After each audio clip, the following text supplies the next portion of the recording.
of the course, the assignment comes from, was a brand new seminar called Community Engaged Music and Wellbeing.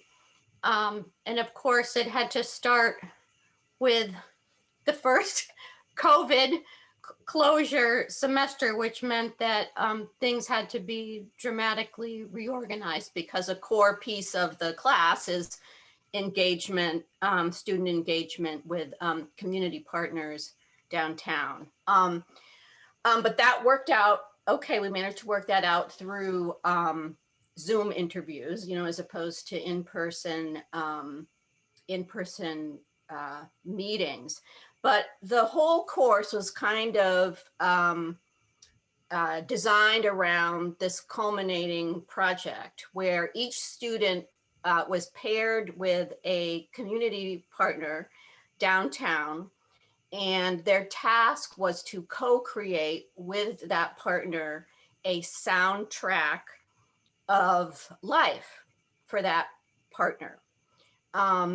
With the general, so I've been doing life soundtracks in my courses for many years. So for example, in my intro to ethnomusicology course, when we do a large unit on music and identity, and that was always part of the project, but it was a much more superficial one where they had to, in class, just completely unprepared, come up with 10 songs, 12 songs that they felt like represented their life. And of course, I purposely didn't give them any more instructions, because then we would talk about, you know, how each different people came to that list differently, and you know, how different the songs were and what the different contexts were, and all of that kind of thing. But this is the first time an entire course was built around this project. And so the students studied ethnographic research techniques and interviewing, and we did a lot of literature. So the assignment itself, and this is part of a scaffolded training process, because they had to interview these people about their soundtracks. I asked them to do their own assignment where they had to come up with 10 to 12 tracks from their own life. And I made this an annotated assignment whereby they would have to write a paragraph about each track.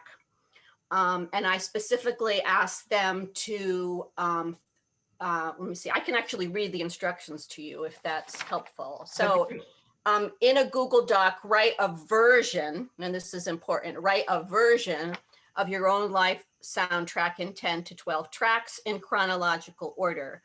Include in the annotation a paragraph that includes what you think is important to know about why you selected this track. And so that instruction was to get them thinking about this extraction process that they could transfer when they did the actual interview with their community partners. So they had to include the title of the song and then a link to audio or video if it was available. And there were only 10 students in the class, so I don't know how this would work in a really large one. But a subsequent assignment was that they would swap annotated soundtracks with a peer, and they would try to come up or think of ways that they could, how could you elicit more information, do you think, from this particular individual? And in the annotation, they would also have to reference literature, right? Which in the end is going to help them interpret the soundtracks and the self-reflection of their community partners. So they had to do that for themselves. So I kind of thought about this as like, you know how, I mean, I've heard that to be a psychologist or a psychiatrist, you have to go through therapy yourself. So I kind of thought about this assignment in that same way, right? So it was a way for them to be deeply self-reflexive. It was also going to prepare them for the work they were going to do with the community partner. And then the writing piece, which I think was a little bit tricky because they had to incorporate, theory about interpretation from the literature, but then they also had to use, I instructed them to use the first person because this is ethnography, and contemporary ethnography is very reflexive and uses the first person. And so there's a little bit of tension there between, citing a lot of this psychology literature, which is much more a scientific tone, but also incorporate the first person in there. And one of your, I'm sorry, I'm talking so much. No, but one, but one of, I'm trying to think about the questions that you sent me. Again, because there are only 10 students, it's hard to make any kind of generalization about how successful this might be. But I was really stunned at how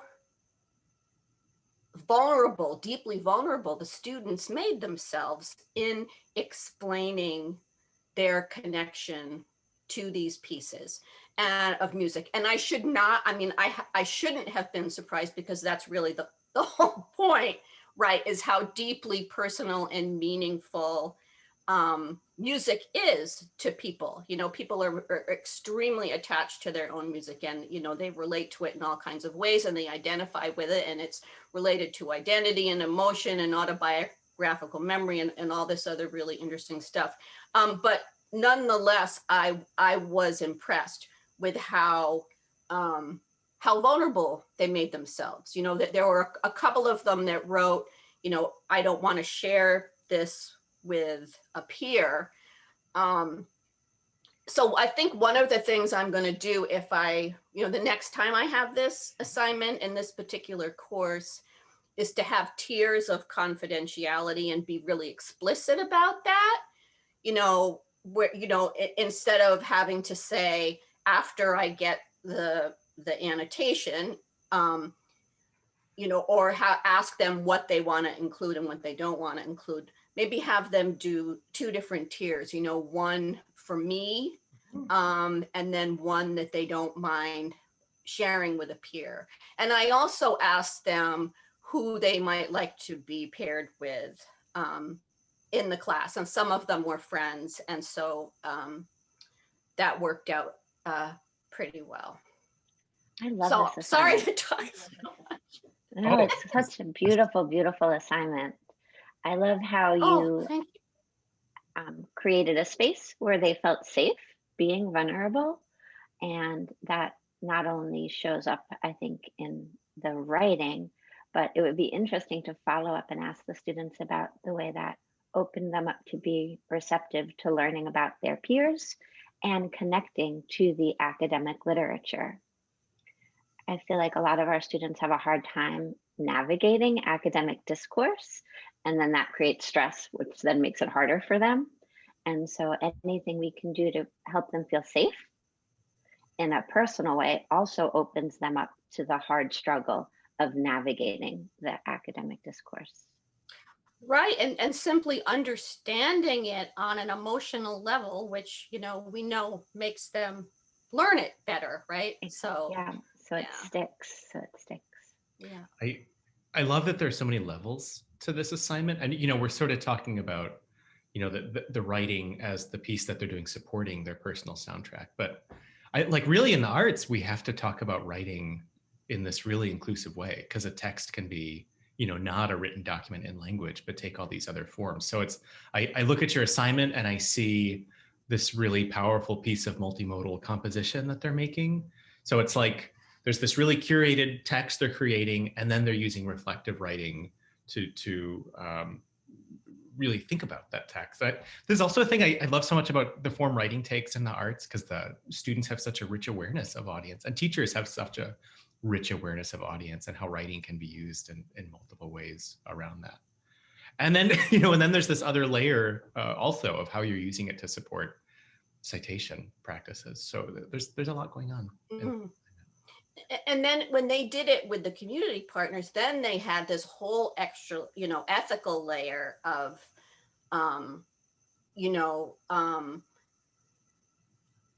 confidentiality and how, they had to make decisions and they had to, negotiate with their partners about, what they could present in class, what they could present in writing. And then, a website is supposed to eventually come from this class with the community partners that gave us permission, to put their soundtrack like on a website. And it's the plan is to have this be like a cumulative site over time with the different iterations of the course.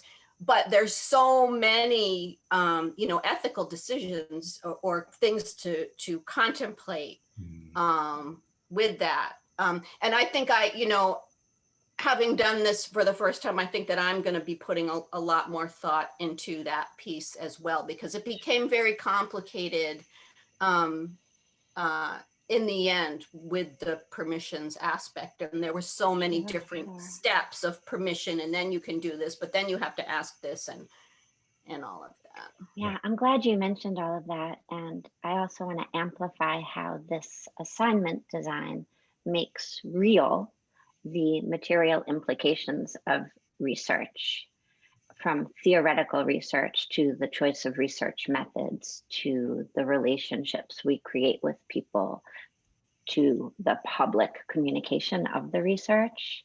So they're learning so many different things through this assignment.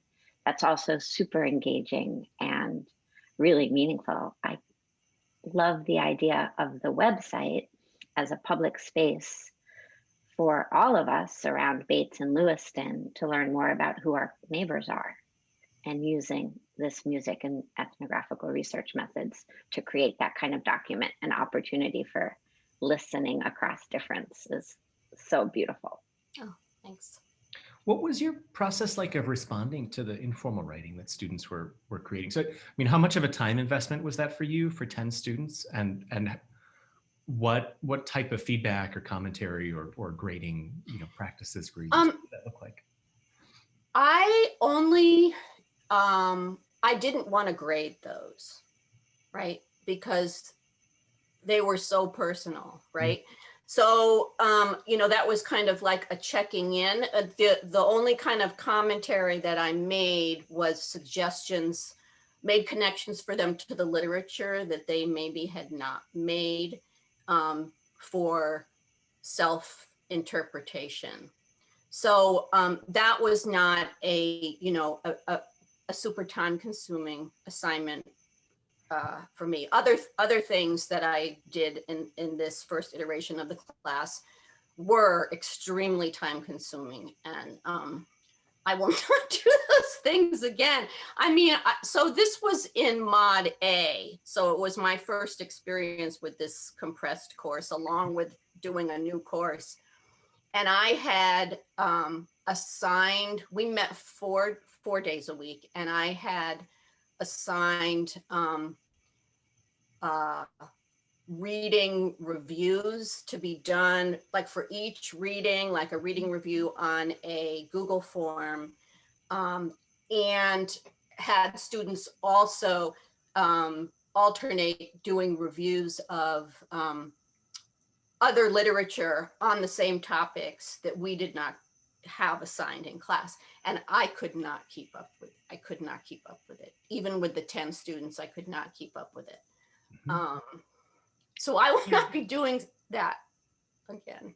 Well, the way you're doing it makes so much sense. The point of reflective writing isn't how we respond to it. It's what the students get out of it. So that's so wonderful to give your students that time writing and reflecting, but without creating a large grading load for yourself.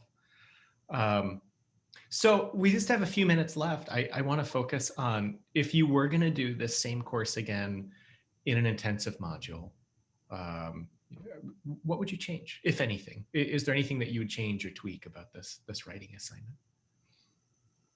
I think as I stated before, I would think through the layers of confidentiality, and make it more explicit at the beginning of the assignment, like make it part of the instructions, that you can have two versions of this. You can share the Google Doc with me, but then you can make a copy, for example, of the Google Doc to share with your peer for that feedback. But the assignment itself, I kind of like it the way that it is. Again, I could have another class with different 10 students and it wouldn't be successful. I mean, who knows, but for a first time, I was okay. I was okay with how it went.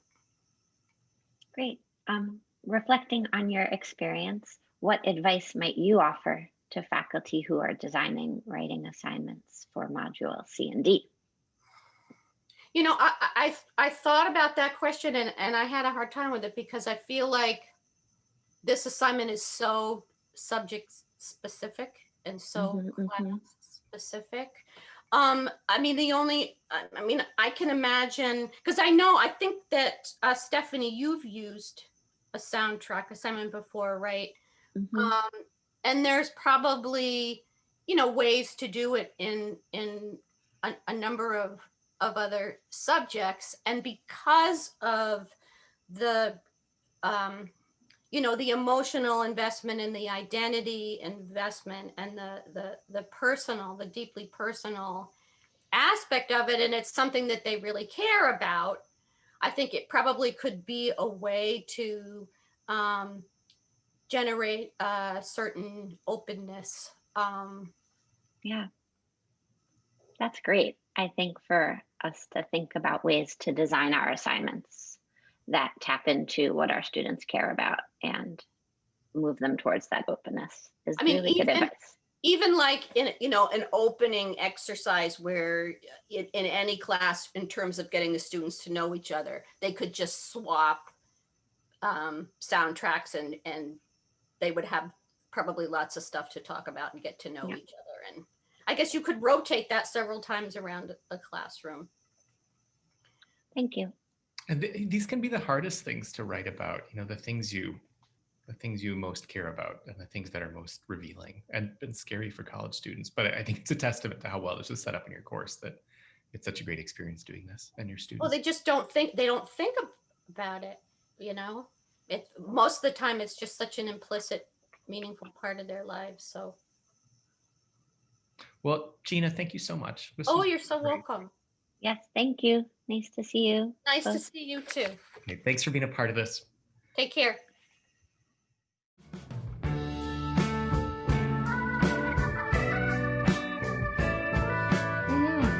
Yeah, the course that I'm going to talk about today is my psychology major course, community-based research methods course.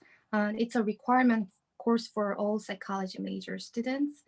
And the assignment that I'm going to talk about is a weekly reflection paper. It sounds just very common, familiar, but I want to highlight some anti-oppressive pedagogy in my assignment. That's really exciting. So in this course, could you tell us a little bit about what the goals are for students? You and the department, what do you hope your students get out of this course? I mean, with respect to writing, but also anything else. Yeah. We have two different types of methodology course. One is more, statistics-based research method course. And my research method course is designed for community-based engagement research. So ultimate goal that I have in my mind for my students was, preparing my students for, become critical thinkers and reflectors and collaborators, instead of, using some research techniques in their own space, because they actually have to go out there, interact with people, and also it takes a lot of vulnerable moments because they have to let them know who they are as a person. And these students carry all different, varying degrees of, power and oppression, intersectional identities. And I thought it's so critical for me to teach how to reflect our own identities and, our unchecked biases and privilege, and also, some oppressions that some of our students are actually living through. All of them are going to show up when we do community engagement work.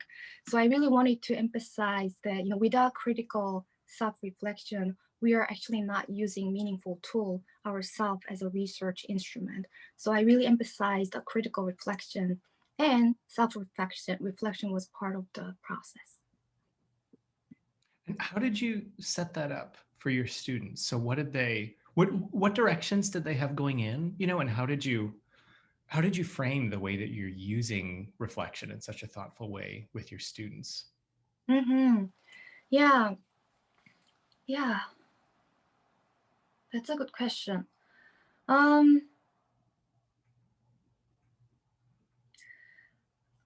One of the way that I approached was, psychology has been so distant from our own humanity because of all the fancy techniques and statistics, which are so important. And our own humanity as part of the research process has not been fully acknowledged and valued in our discipline. So I named the fact that in psychology, there has been a lot of dehumanized processes. And reflection is one way that we can bring our humanity back to this discipline. And that is going to better serve our community members because they are humans. They are not just subjects or objects that we're investigating. They are humans and you are humans. And we are going to talk about how we can work together to co-create some knowledge that your community members are going to share. So I think I named some of the sad part of the psychology history that why reflection has not been a part of the research, and mentioning a lot of intersectionality and critical psychologists who actually have introduced this idea, critical reflection, critical consciousness. So my students were very enthusiastic about learning this idea because my students were so ready to jump into reflecting on social justice issues and checking their own privilege and biases. So it was better than I thought because I was very nervous because I was anticipating some resistance from students, but they were very eager to jump into this topic and reflecting themselves. That's so exciting. Was this your first time using critical reflection as a tool? In college setting, yes, but when I was in Iowa, when I was doing my doctoral program, I taught in predominantly Latinx middle school, and there, critical reflection among immigrant Latinx students are just so important because their life is just so much societal barriers, riots, sometimes discrimination, xenophobia, anti-immigrant, rhetoric. So for them, reflection is just so part of their life. And when I taught that class, it was not I didn't teach as a single facilitator, but my team really emphasized on how we can facilitate critical reflections. Sometimes not using text, sometimes just using images, some textile processes. Sometimes these students, have more like oral traditions than written document tradition that is more like Western way of writing. So I learned a lot of just like living evidence from those students. They are able to do amazing critical reflections, and that was also a lot of meaningful teaching tool to teach me how to decolonize my writing process, because I was very traditional writer, paper, pencil, or Word document typing. I thought that was writing. But however, it turned out that it is not writing. It's not one form. It's just one form of writing. There are so many different forms of writing. I love that you're pointing that out.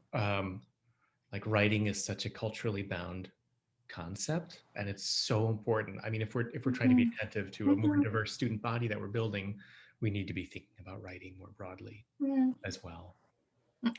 I'm fascinated. Absolutely, What's the textile? What did they do with that assignment, or what was that? How was textile reflection part of it? Yeah, textile, not like a, fabric or anything. I mean, I'm happy to use fabric, but Yeah, at right. that time, just like grabbing some images and materials that are so common in their daily life. Mm-hmm. Sometimes, the image of the food that they eat Mm. every day, some, like Spanish language, like that's their everyday materials. It's Mhm. not just writing with one, subject, verb, object. Mhm. Sometimes the grammar is completely destroyed with amazing intention because they don't need it to communicate their intent. So just grabbing all the just daily life materials, images, phrase, it doesn't have to be English because sometimes these students want to exercise their agency speaking Espanol. So yeah. So, in these reflective pieces, I mean, it sounds like you're describing, I mean, the goal for the writing is very much for students to interrogate their own positionality and reflect Yeah. on their learning process. And also, and I want to ask about this next, is how this contributes to the final writing piece that you do for the Mhm. course. But I'm wondering how that materializes and how you comment on these pieces of writing. So Mhm. how do you engage with these, and what types of comments, if any, do students Mhm. feedback from you on these? Mhm. Oh, I love this question. Thank you. I'm so excited. So I'm trying to calm down so that I can speak. You are. Yeah. Um, Two processes I designed. One was free format. My intention there is that sometimes, most of the times, to be honest, forms dictate our thinking and Mhm. what we decide to put in our writing. And psychology has a pretty rigid way of writing, the form wise. So I wanted to remove that form so that those forms do not dictate my students' writing and thinking and feeling and experiencing and sharing. So I allow my students to be so free from any forms, styles. Sometimes it's okay, not to have complete sentence if that is your intent. It's okay if you have incorrect grammar. It doesn't matter at all as long as that's full reflection of your intent and process. So the free form was one process that I designed. Another aspect was, mutual sharing. So as a teacher, as an instructor, as a professor, I want to save my time, but I also decide to do reflection together. And I actually did weekly reflection paper on my own, and I shared my piece of reflection paper with my students. So it was very hard process for me because I'm like, oh, do I need to do that? This is not graded. Like there was a lot of hard process. However, I really wanted to model that, writing is always evolving. Um, Even if I feel like I know about this, subject matter, my thinking, my perception, my experience about this subject matter is constantly evolving and developing. And I wanted to transparent about that process. So my journey, my a certain moment, a given moment, I shared my own reflection paper with my students, so that I can truly join their learning processes without just like watching or observing or supervising what they're doing, actually doing it together with them. So those are kind of how I did. Comment wise, yeah, instead of in addition to sharing my reflection paper, I also individually commented on students' reflection papers.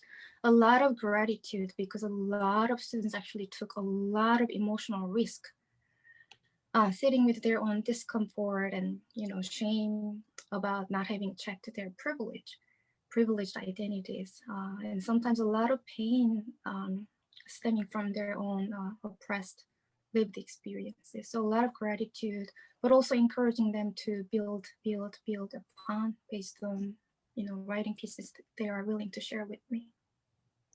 Now I'm excited. Thank you. There are two things there that I love hearing. Are so exciting. One is, I mean, it takes so much courage for us to share our own writing with our students Mhm. as teachers of writing, but it's so important Mhm. because models are so much more powerful for students to Mhm. see than instruction. And Mhm. two, I think the more anxiety students feel over what their grade's going to be and what comments they're going to get Mhm. back, the harder it is to share. So that the freedom you're giving your students to write in whatever styles and genres and form feels most comfortable to them. I'm sure that really pays dividends in their openness with you.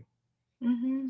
Mm-hmm. Um, One of the things you described in articulating your assignment to me was the way that this contributes to the final piece of writing that students make in the course. And I'm wondering if you could talk about that a little bit more. You know, if you sort of imagine, well, perhaps I should ask you first just to tell us a little bit about that final assignment, but what do you feel like you get out of these reflective assignments in terms of the writing that you end up seeing in that higher stakes piece of writing that your students are making at the end of the course? Yeah, my final course assignment was, you know, students had some options. You know, they could do their own, you know, research proposal, or they could, you know, do some qualitative investigation on BIPOC professionals' experiences with racial trauma. It's public data, so we did that. Students also had, you know, quantitative data investigation as well. But anyway, my intended goal, so it was kind of, you know, kind of building blocks for my students, and also evolving. You know, it's not just like summation of what they have done, it's just like synthesis of, you know, what they have been thinking and processing through writing.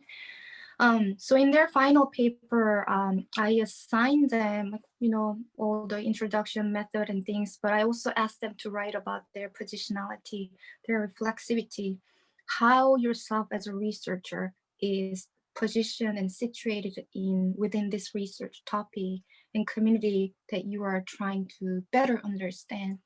So in that section, all of this reflection, you know, over time was just important ingredients for them to kind of, you know, formulate like their current positionality at that time. I know it's gonna change, it's gonna evolve again if they write this again sometime later, but at that moment, this is how you position yourself as a researcher in relation to this topic about racial trauma. So, you know, they named their own privileged identities, their assumptions, you know, sometimes things that they are not able to see because they don't experience because of their privilege. Yeah, so it was all connected toward the final, my ultimate goal. Like, can you talk about my positionality in a way that is authentic to yourself and also credible to the audience who's going to read your work?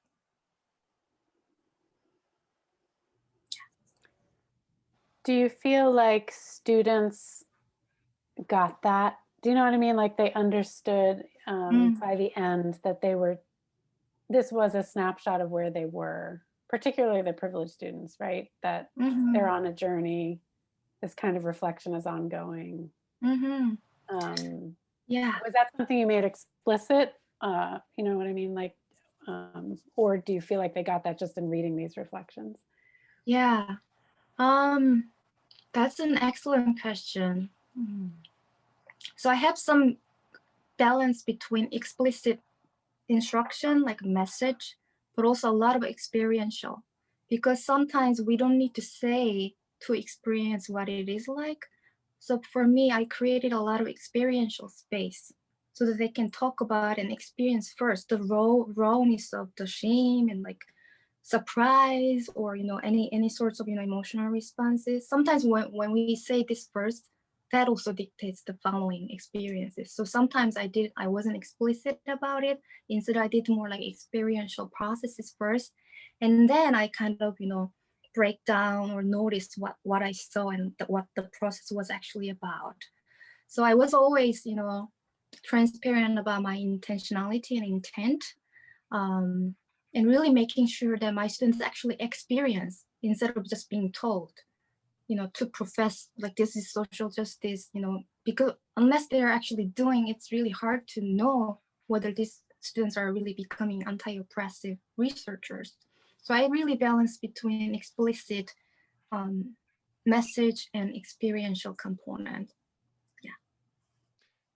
If you were going to do this assignment, if you were going to do this course and this assignment again in C or D, or, you know, or in this type of scenario again, an intensive semester you know, in online or hybrid class. Is there anything you would change about how you set it up? Mm-hmm. I think I'm going to keep this type of writing across any subject that I'm teaching. Another course that I'm going to offer this upcoming semester, it's a new course, but there I'm going to incorporate even more non-conventional writing, you know, really bringing, you know, other ways of writing, incorporating arts, music, bodily movement, part of the writing processes. But to answer your question, yes, I'm going to keep this assignment throughout across my courses. You know, especially in these mid-level courses. I mean, there's such an important place for teaching students how to write in the disciplines and in, you know, in your case, in psychology, but it's also such an important part of growing as a writer in college to learn how to use writing as a tool for learning and interrogating one's own thoughts and beliefs and calling into question one's own thoughts and beliefs so that you can find the cracks in them and grow from that. And these assignments seem to work so well to do that. I just have one more question for you, Yun. Do you have any advice based off of your experiences in modules A and B with this course and others you've taught for faculty who are in this moment of thinking about in modules C and D, creating writing assignments for those courses? Any thoughts or guidance for folks in that situation? Yeah, I really like what you just said. Writing is a tool. I really agree with that. Sometimes we have a lot of pressure that writing should be a product or outcome of what we have done. But for me, writing is always a tool and process. And one of my past, you know, professors, she's a MFF in, you know, Iowa, very renowned writing program, and she's also, you know, doctor in critical literacy, and she influenced me a lot about writing, and also, you know, this, you know, anti-oppressive, you know, writing process. Yeah, so before I share some advices, I also need to mention that since I'm not a, you know, I'm a linguistically diverse, you know, language, you know, user, my Korean English accents are my rhetorical devices, you know, through which my unique cultural, personal, professional stories are told. And, you know, some students, they may not have, you know, accents that I have, but they're going to have their own personal accents, meaning, you know, their personal rhetorical devices that are consist of their lived experiences, you know, their privilege and oppression and unchecked biases and values, all of them. So that's why it's really important to encourage students to think about who they are as a person and how that's actually connected to their identity as a evolving writer. So I want to share that advice that, you know, be more curious about who they are as a person and let it show up in their writing.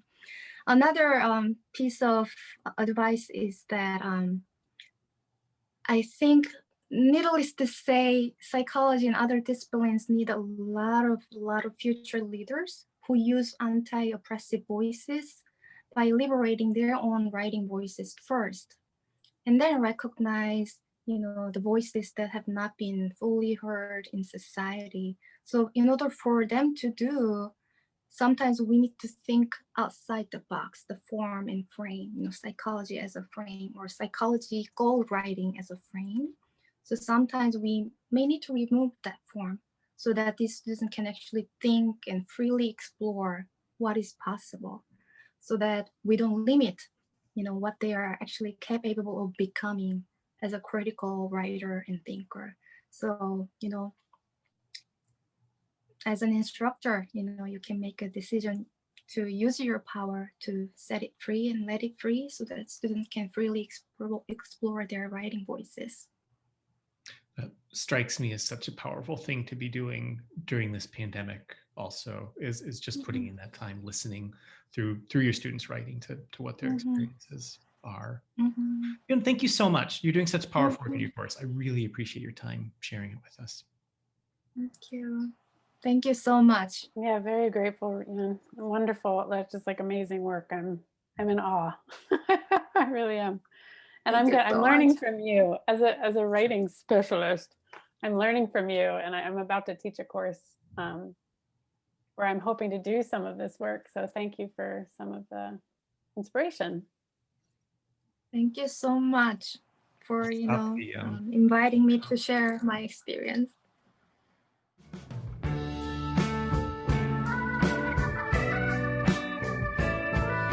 Right. Well, over the summertime in preparation for this, I participated in a group of other scholars who were also doing African American studies and teaching African American literature and film and other topics in film.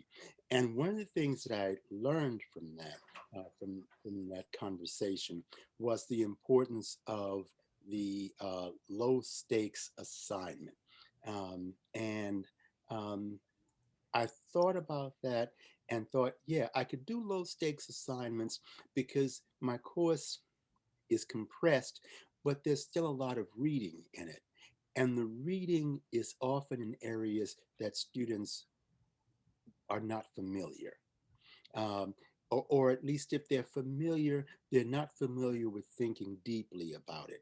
And this is something that goes for both students of color as well as white American students. In African American studies and African American students, students of color often think, oh yeah, it's about race, I know everything. And white students are like, well, I don't know anything, you know.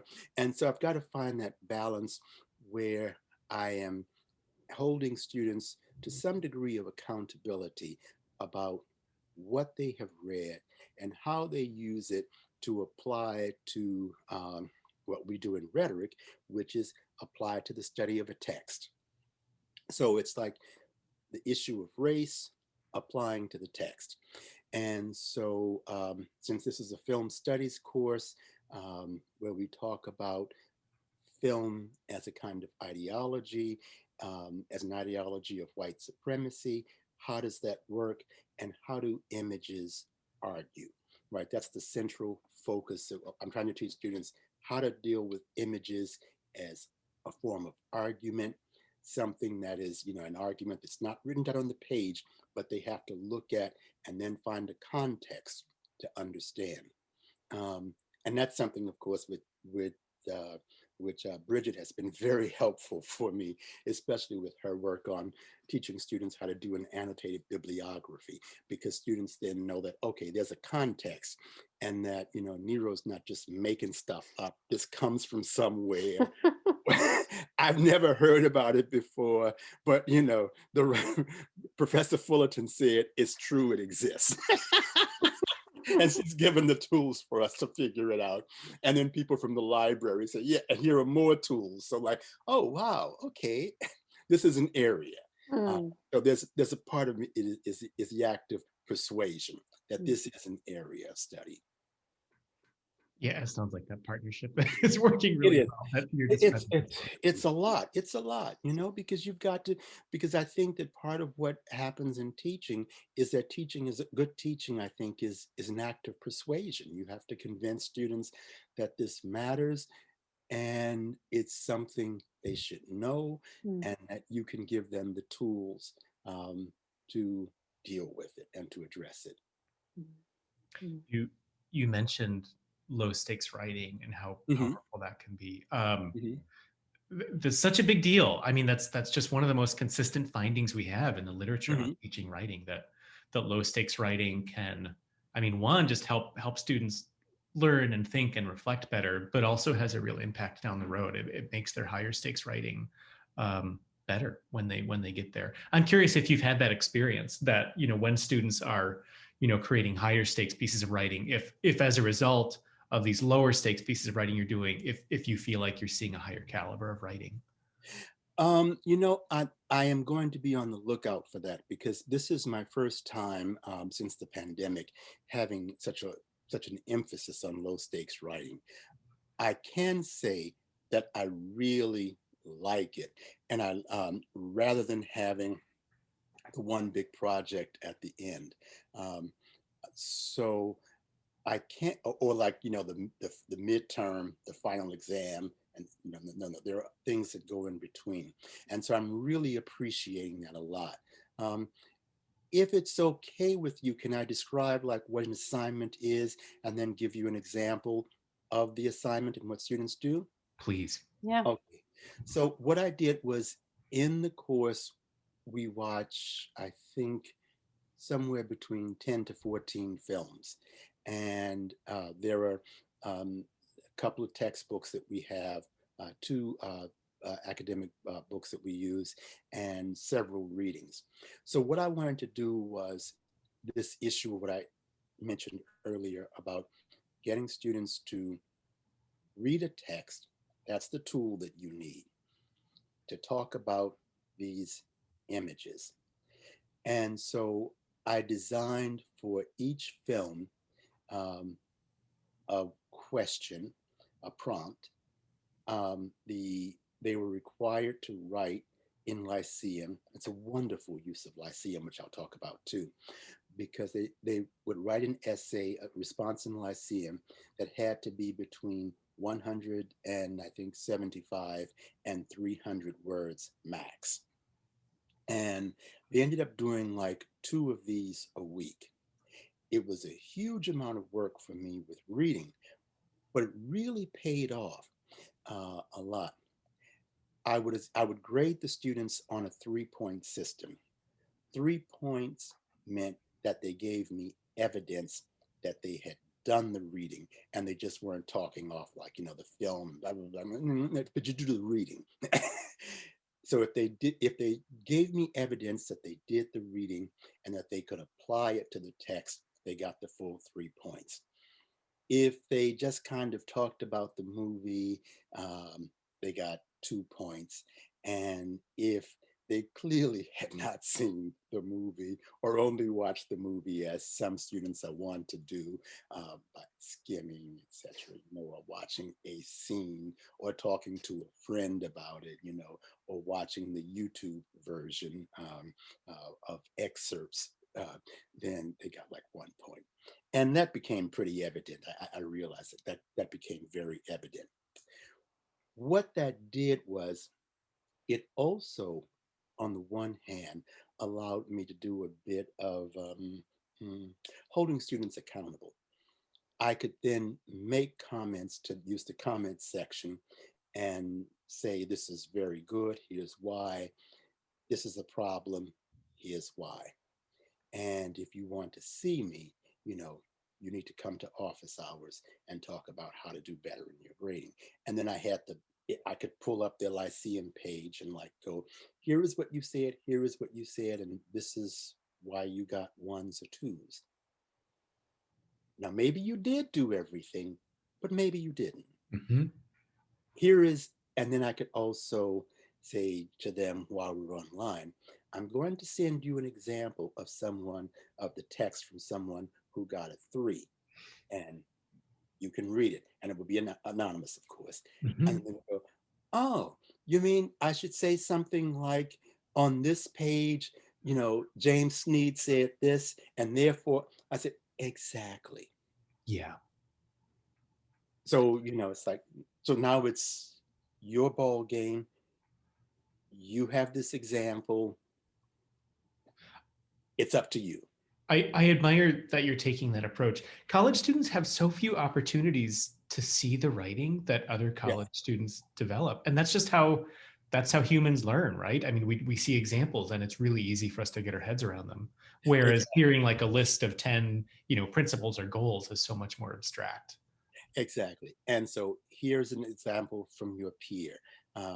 And it's up to you at this point. Yeah, and it's amazing too how like you're coaching them through some of these sort of very specific rhetorical moves that we make in this particular kind of analytical writing. Rhetorical analysis of a film, using a text, applying what we know.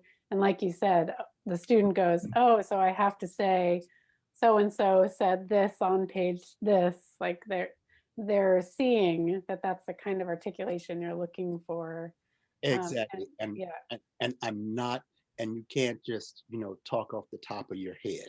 Right. It's like, you Right. can, but you have to think about what you are saying and how does it relate to this particular text that we just read about the film.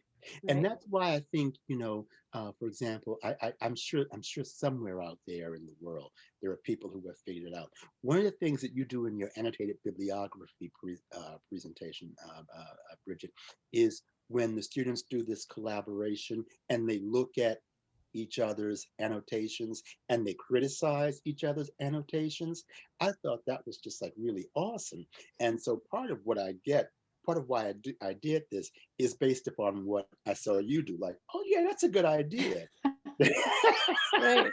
Thinking like, oh. Yeah, that just goes along with what Dan was saying, that, they learn from looking at each other's work. It's the sort of the Exactly. basic tenets of peer-led learning. It Exactly. works. And this is what Yeah. excellence looks like. This is what, mediocrity looks like. Mm.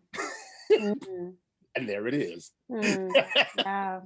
And they get so much from, I think too, like I remember one time when I was with you in your class, we had a chance to debrief with the students and say, why did you score it this way? Or, and of course this was all anonymous kind of, so they didn't really know, but, and then we had a chance to debrief, and I've tried to do that more. So that's sort of after the peer review happens, talking about, the higher scores, because sometimes they tend to score too high based on the, requirements of your assignment. Like they'll give it a 6, but then when we go back and look, why did you score a 6? Oh, but wait a minute, but this part's missing. And then, oh, right. So that's actually like a 4 stars out of 6. So that, that reflection after they talk to each other and look at each other's writing, I think is also something that I really appreciated it happening in your class. Exactly. So, and then the idea with this is that I think these 3-point writing assignments, they added up to, I think, something like either maybe 30% of the course, I think, so in order to actually get above, there's a bit of contract grading in there too, because in order to get above a C, you have to do them. So I think I had that those were like 30% of the grade. Right. So if they opted not to do them, then you couldn't get higher than a C. Chris Anson is a composition scholar who developed a lot of this language around low stakes writing. And he has this anecdote that I really love that, like a typical college course, students, they don't write till the end and then they do a big research paper at the end. And if we were teaching students sports that way, you'd join the basketball team and you'd never watch a basketball game. You'd never practice any of the skills. And then there'd be like the championship game at the end of the season. And you just expect everybody to jump in and shine. And I in your course, the way you're describing it, it's so easy to see how students, it's made really clear to them what their criteria are that you're grading them on, and what the fundamental skills are that they're learning in writing. And just a lot of transparency about how they're growing and opportunities for them to think about how they're growing. And transparency is, I think, key here. I make that very clear that, that there's criteria for getting a 1, 2, or 3, that they accumulate over the course of the semester, or whatever we call these 7-week sessions now, whatever they call. But they accumulate over that period. Flashes. Yeah, and they amount to 30% of your grade. You do them, if you don't do them, you can't get higher than the grade of a C in the course. If you're okay with that, you're okay with that. That's your choice. So, Charles, if God forbid that the world kept going the way it's going, and there was another opportunity to teach this exact course in this same way, an intensive semester, these short modules, and then modules, that's the word. Yeah. And and also in this context where a lot of our students are online, and also in this context where there's just so much emotional context in the world to teaching.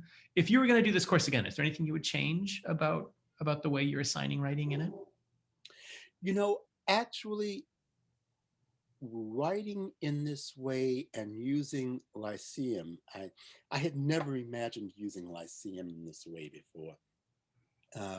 And so I can see myself going forward and using some version, some model of this for the future. Um, um,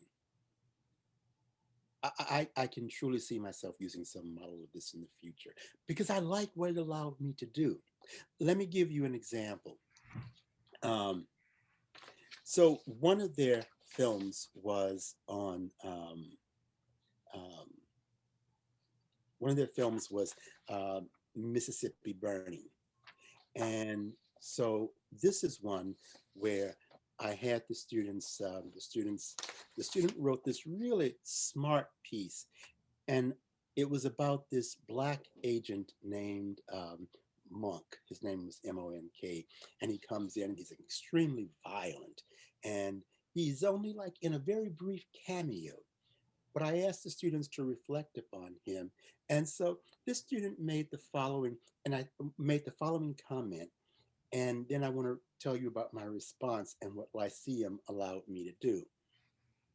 So this student said, when I was watching the Mississippi Burning lecture, I realized something I hadn't realized about the appearance of the Black agent Monk and his scene with the mayor of Philadelphia. He threatens to castrate the mayor of Philadelphia, of Mississippi, if he doesn't tell him the truth about who the lynchers and who were the members of the Klan.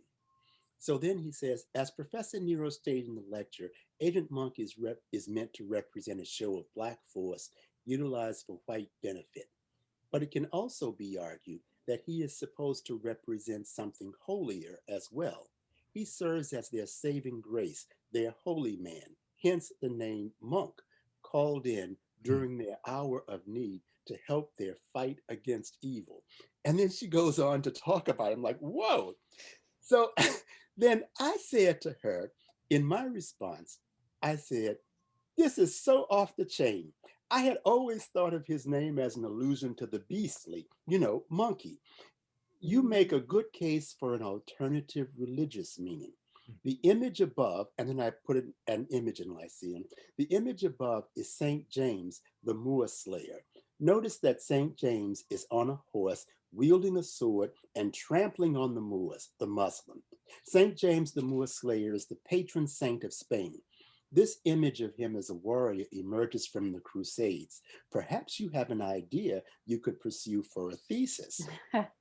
Because she also mentioned that, saints, in her answer, she also mentioned that saints, one of the aspects of saintliness is that they get to punish wrongdoers. So I'm like, and then I put an image in there in her comment, her comments. So that's something I wouldn't be able to do in an ordinary situation, and that Lyceum allowed me to do.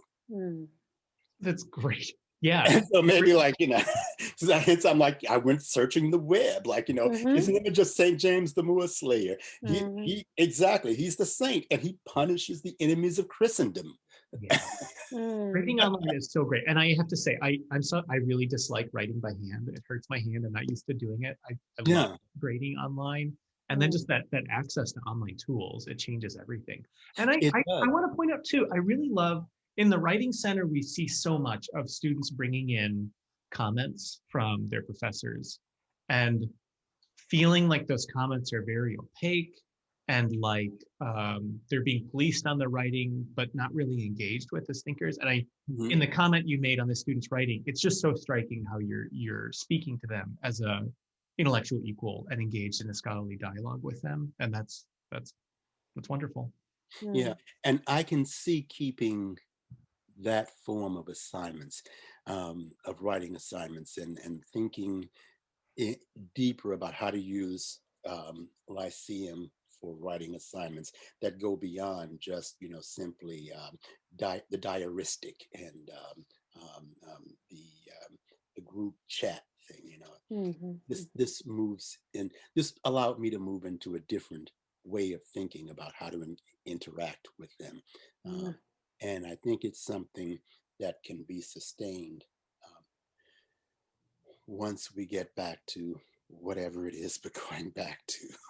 Right. Do you- It's almost like the ability, like the low stakes assignments in a way allow you to take a break in the way that you don't have to police or, offer critical feedback on to make their writing better. You can just engage with them in a low stakes manner because Exactly. you're asking that, like it puts everybody at ease. I guess is what I'm trying to say. Yeah, and Yeah. and like there's another example when I when I told one student that I gave comments to him, and I'm sorry, I didn't write my comments down.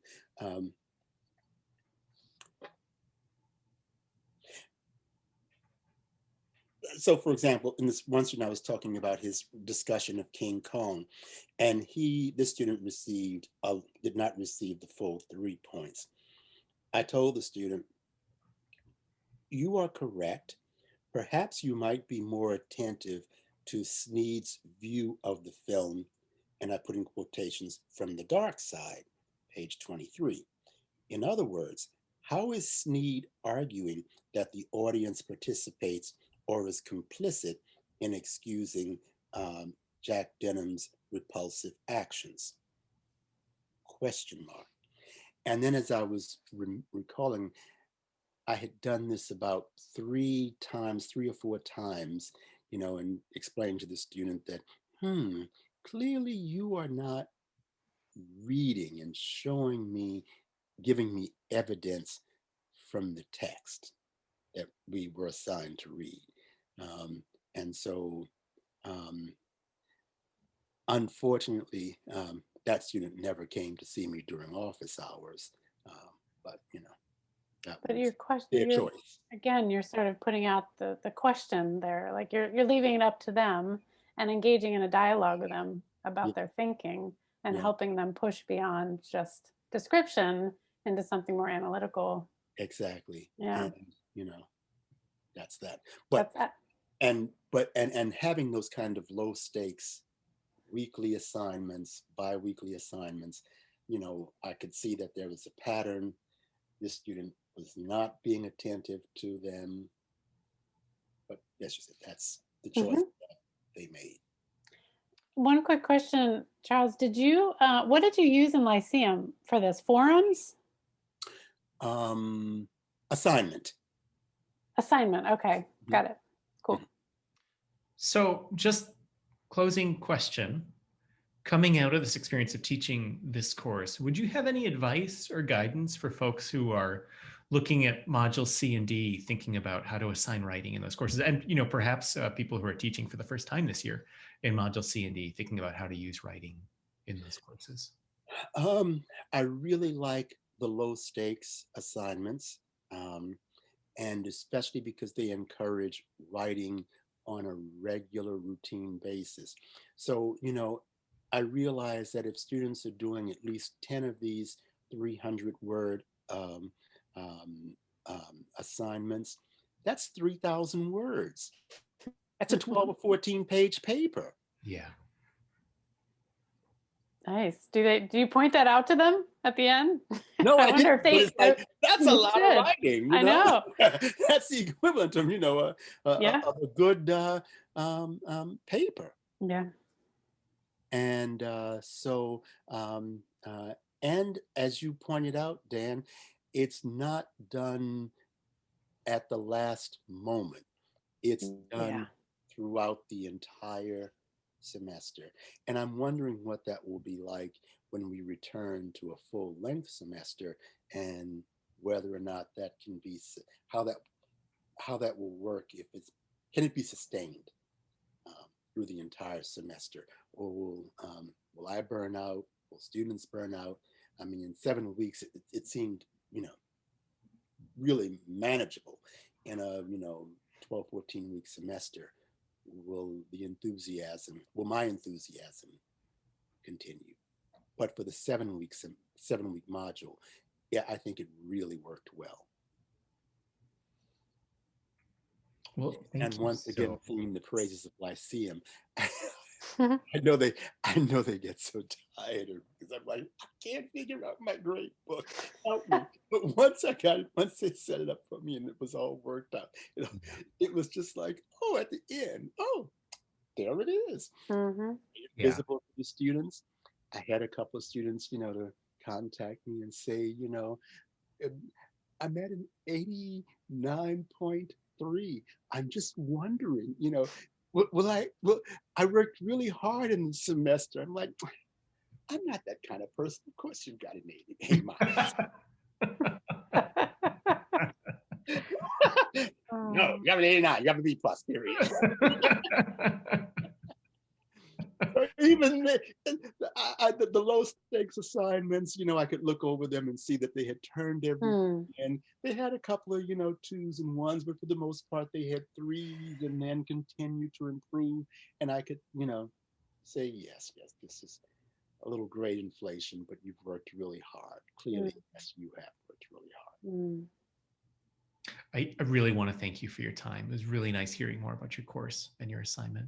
Thanks, Charles. All right. Yeah, Okay. thank you, Charles. All right.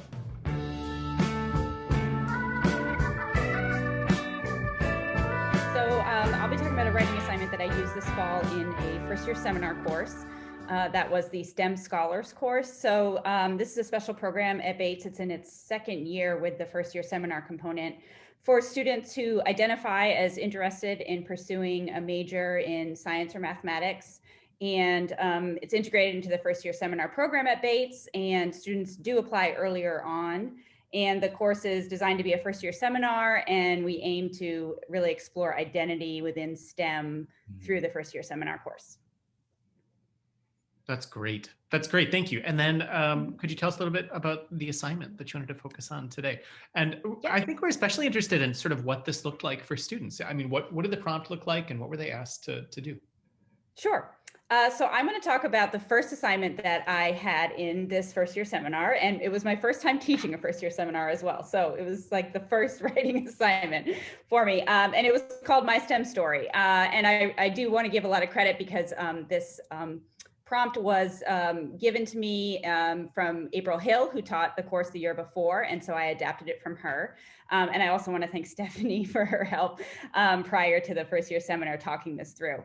So as I said, it was the very first writing assignment. So students were given the prompt to write a short essay, I think 2 to 3 pages, describing their journey or experiences in STEM and sort of what brought them to the point of joining the STEM Scholars Program and sitting down in this first-year seminar course, their first seminar in college. So it was a personal essay, and I was encouraged to hear that this type of writing would be a very good way for students to start.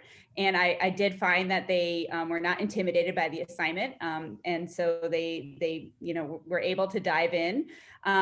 It being the module schedule and everything was so compressed, this assignment was definitely short enough and within the ability for them to get going very quickly on. So it was within a week, I think we were doing a peer review, and then it was also a pretty short turnaround to when I read a first draft after that peer review. So I think the writing assignment, again, it was just a good way to get students introduced and get their first assignment under their belts. And some, later in the term, some of them talked about in their journals, sort of the anticipation and nervousness of this first assignment, and they seem to be somewhat subdued after turning this in. They had some more confidence. That's so awesome. I think we often don't pay enough attention to the importance of the affective domain in learning, and particularly for first semester students, and particularly for students in the STEM Scholars Program, creating a space where they can build community and find a voice lays such important groundwork for their later work. So thank you for making the space for that in your assignment.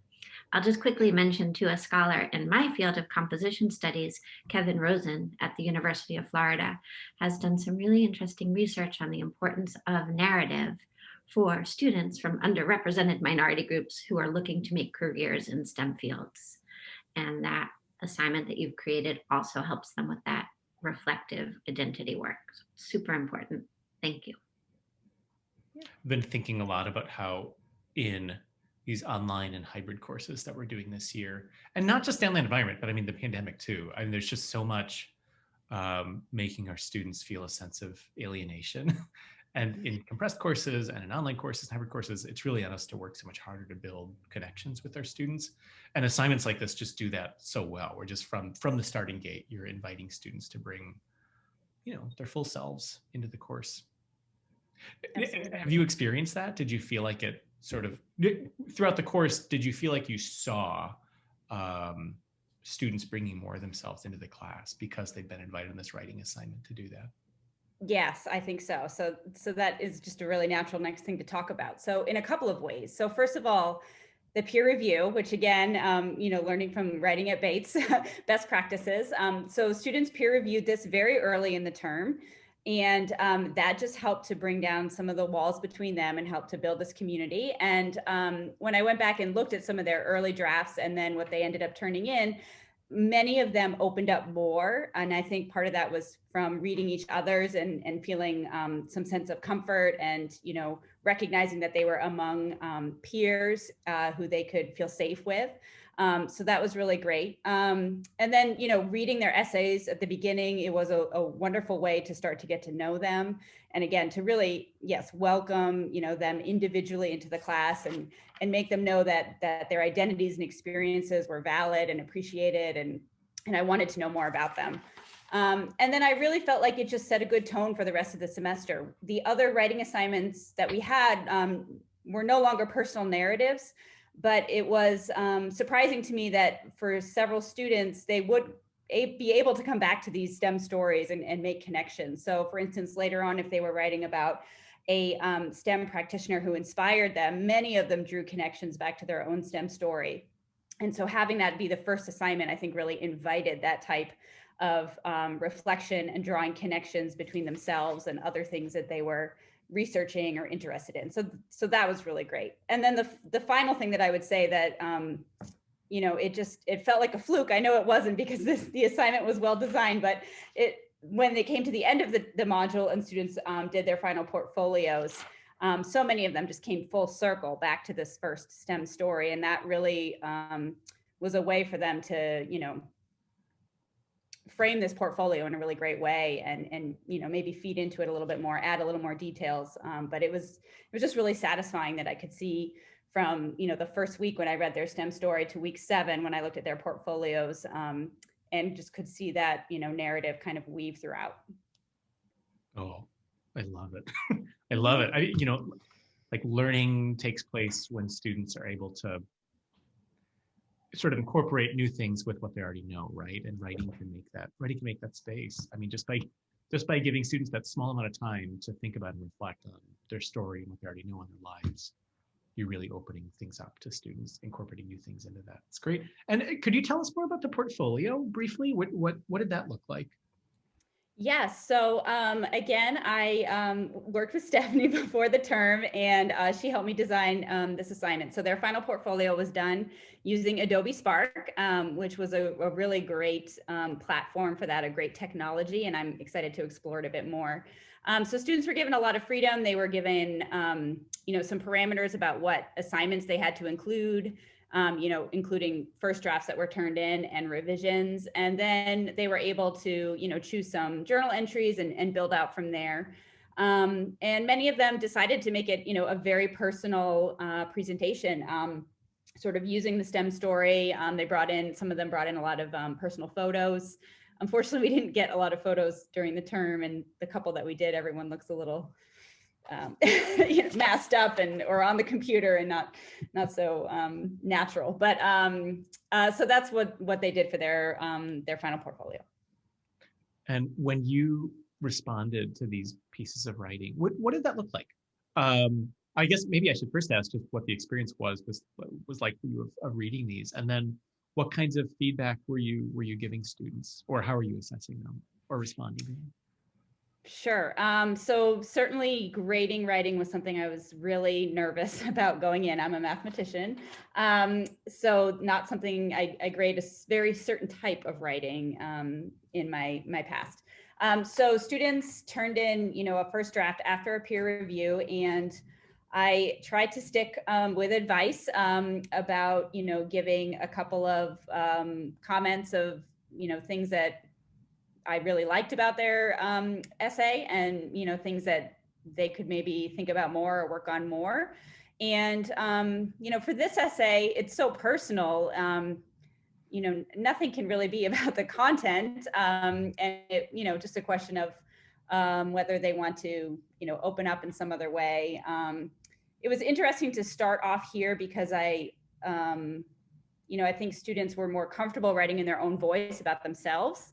So I maybe didn't have a lot of comments about this first essay and sort of just use it to kind of get to know them. But in later essays, say they're writing an argument and suddenly their voice is so different from what I read in their personal narrative and artificial, manufactured. You could tell that they were kind of like really trying to write what they thought was a college essay. And so what was good is I could go back and say, where's that voice that I heard before? I know this isn't your voice, because I've seen it in another place. So I think that, so maybe I even used it in some of the later commenting. I don't know. Wow. I love that. That's such a big deal about first year writers is they're trying to find this voice as a college writer and can really fall over themselves in that moment, ending up creating writing that sounds very false because it's grounded in what they think they should be writing like and not who they are as writers. I love that way you found into addressing that moment. Yeah, and I feel like we're going through this cultural shift in academia where voice has more of a space in academic discourse, but our students don't quite know that. And so I really want to applaud your savvy rhetorical awareness and your invitation to your students to be part of this academic discourse community with their voices and identities. It's important for them as learners, and I think it's important for public discourse too. So much academic writing is like nails on a chalkboard. And so we want our students to write so that people will listen to them. Thank you. So I'm curious if you were going to be doing a similar course again and doing a similar assignment again, is there anything you change or tweak about it, having been through it once? Probably not. I did really like it. I liked that it was, again, very approachable, good assignment for them to jump right into. I liked that it was short, so that made it very nice for in-class peer review and for quick turnaround. And then I liked, that I saw, connections to it throughout. So I think I would definitely keep it. This is going a little off topic here, but I'll be continuing with the STEM Scholars. We have a half credit in the winter. And one project I'm going to have them do is actually take their STEM stories and narrate them with the Adobe Spark slideshow. I can't remember what it's called. I know you know, Dan, because you were in the session with me. Yeah. So I learned about that technology from you, that piece of Adobe Spark, which I wasn't aware of. And so I'm going to have them do that. And I think the students will be uploading that to Bates Connect and hopefully designing a lesson plan or some other activities that could potentially be used in, say, like a middle school classroom or something like that. I had other high hopes and dreams in terms of working with middle schoolers, but because of the pandemic, working with teachers right now is a little tricky thing. But yeah, so I'm going to keep using this assignment even this term. So I think that's also an indication that I really liked it. I'm jealous. Most of us, when we teach first year seminar, don't have that opportunity to keep working with a group and push those assignments forward. That's amazing. Yeah, and I love how you're creating an opportunity for them to imagine a real audience and a real purpose for this next stage in their work. And I hadn't thought of it that way. Thanks. Really, really nuts and bolts. How are you actually gathering writing from your students during this largely online term? Were they using Google Docs or emailing things to you? Yeah, so I used Google Docs. In fact, I used the Google assignments in Lyceum. So students turned in their Google Doc through Lyceum And the one benefit I liked about that, as opposed to just using Google Docs, was the feature that you can comment and then return them all at the same time. So that, say, student A doesn't get their comments on essay back on Thursday and student B doesn't get them until next Tuesday or something. So that's what I did. Yeah, and I think it worked pretty well. Okay. Great. So last question for you. So for, all of the faculty at Bates who are thinking about Module C and Module D and what writing assignments they're going to use in those terms, and for many individuals, perhaps looking at teaching the first time this year in Module C and D, or teaching writing the first time this year, Module C and D. Do you have any advice on what came out of this for you, of how to, either how to incorporate writing in a course or how to use writing in the service of other learning goals? I guess my advice would be to talk to you folks and show them your assignment. And I found having, the well-prepared assignment pages with the purpose, audience, genre, expectations. Thank you. It's been a few months. I found that very, very helpful, and also to get think about how you're going to give feedback or grade beforehand, before you dive into it. And then also just, trust your instincts. I think that we do know more about writing than we might give ourselves credit for if it seems outside of our area. I still think it got easier as I went. So yeah, and enjoy. I think it's a really enjoyable way to get to know students. That's wonderful. I'm so glad you enjoyed it. I'm going to be a little nerdy here, but I think we have this procedural knowledge about writing and about teaching. And what I hope is that when we have conversations about it, it becomes more declarative knowledge and we become more aware of what we actually know. Yeah, I think that's a good way of putting it. Mm-hmm. Thank you so much, Katie. Really appreciate it. Yeah, this was fun.